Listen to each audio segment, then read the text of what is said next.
Zee 24 तास एक पाऊल पुढे।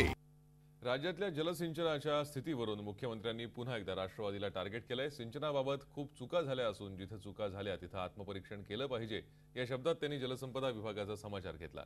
तसंच राज्यात अजून 78,000 कोटी रुपयांची जलसिंचनाची कामं प्रलंबित असल्याची माहितीही मुख्यमंत्र्यांनी दिली आहे। राज्यात दुष्काळाचा प्रश्न तीव्र झाल्यापासून मुख्यमंत्र्यांनी यापूर्वीही राष्ट्रवादीच्या ताब्यात असलेल्या जलसिंचन खात्यावर टीका केली आहे। जलसिंचनाच्या कामाबाबत श्वेतपत्रिका काढण्याची गरज असल्याचं मत त्यांनी यापूर्वीच व्यक्त करून राष्ट्रवादीला टार्गेट केलं होतं। काँग्रेसच्या शिबिरात काँग्रेस कार्यकर्त्यांना मार्गदर्शन करताना राज्यातल्या सिंचन असमतोलावर मुख्यमंत्र्यांनी परखड भाष्य केलं।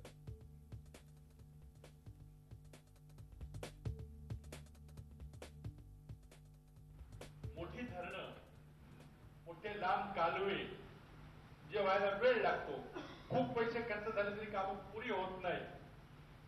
आपल्याला माहिती आहे की जवळजवळ 78,000 कोटी रुपयाची सिंचनाची कामं ही प्रलंबित आहेत। आपलं बजेट 7-8 हजार कोटी वर्षाचं बजेट आहे, पण एकही नवीन काम सुरू केलं नाही। हाती घेतलेली जुनी कामं ज्यावर हजारो कोटी रुपये खर्च झालेले आहेत ते पूर्ण करायला 78,000 कोटी रुपये आजच्या किमतीनुसार लागतील। म्हणजे किमान त्याला 7-8 हजार रुपये 10,000 कोटी रुपये जर दरवर्षी खर्च केले किती वर्ष लागतील गणित तुम्हीच मांडलं पाहिजे। तोपर्यंत योजनांचा खर्च वाढत जातो।